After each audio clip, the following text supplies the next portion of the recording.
Cette rivière vaut de l'or, au sens propre du terme. Chaque année, avec l'arrivée des beaux jours, les passionnés ratissent le lit de la Katschawa, près de Złotoryja, dans le sud-ouest de la Pologne, à la recherche d'infimes particules dorées. À chaque fois que je suis dans cette rivière, je trouve au moins une dizaine de morceaux d'or, plus de nombreuses petites particules. Les plus ambitieux parviennent à ramasser 3 à 4 grammes d'or par jour. Tadeusz a la fièvre de l'or depuis près de 25 ans. Le résultat de centaines d'heures passées dans l'eau tient dans cette petite boîte. Au total, une once d'or, soit un peu plus de 30 grammes.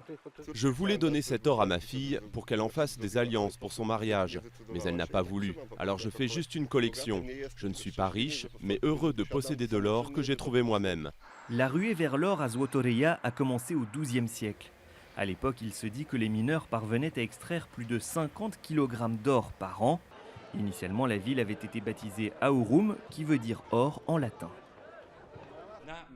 Sur la carte papale d'Europe du XIIIe siècle, seulement 2 villes polonaises étaient indiquées, Wrocław et Złotoryja. Ce n'était pas donné à toutes les villes d'y figurer, il fallait le mériter.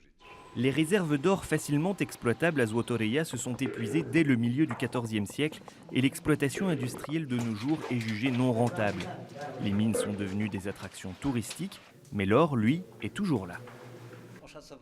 Nous avons calculé la quantité d'or qui a pu être accumulée dans les terrils au Moyen-Âge. Nous estimons qu'il y a environ 5 kg d'or sous les rues de Złotoryja. Chaque année, le dernier week-end de mai, Złotoryja accueille les championnats internationaux d'or-paillage.